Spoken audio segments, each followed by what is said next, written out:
Taste எப்படி இருக்குன்னு நான் சொல்லலை, சாப்பிட்டு பார்த்துட்டு நீங்கள் சொல்லுங்கள். ஏன்னா இன்றைக்கி டிஃப்ரெண்ட்டான முறையில் மேகி செய்ய போகிறேன். ஸோ ஒரு புதுவிதமான மேகி டேஸ்ட் பண்ணி பாருங்கள். வாங்க. அது என்ன புதுவிதம்னு பார்க்க போகிறீங்க. அதுதான் மீன் மேக்கர். மீன் மேக்கரில் பிரிஞ்சி செஞ்சு பார்த்துருப்பீங்க, மேகி செஞ்சு பார்த்துருப்பீங்களா? இன்றைக்கி வாங்க செய்யலாம். 10 மினிட்ஸ் மீன் மேக்கரை நல்லா ஊற வச்சு பிழிஞ்சு எடுத்துக்கோங்க. ஸோ மேகி செய்கிறதுக்கு எப்பவும் போல் ஆனியன் டொமேட்டோ போட்டு வதக்கிக்கோங்க. அப்புறம் இந்த மீன் மேக்கரை எடுத்து சேர்த்துக்கலாம். 2 மசாலா தான் ஆட் பண்ண போகிறோம்.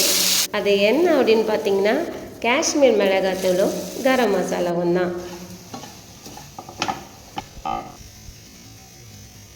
அது கூட மேகி பவுடரையும் ஆட் பண்ணி கொஞ்சம் தண்ணி ஊற்றிக்கோங்க. தண்ணி கொதி வந்ததும் நம்ம மேகி போட்டுக்கலாம். 10 மினிட்ஸ் வெயிட் பண்ணுங்கள். சுவையான மேகி ரெடி ஆயிடுச்சு.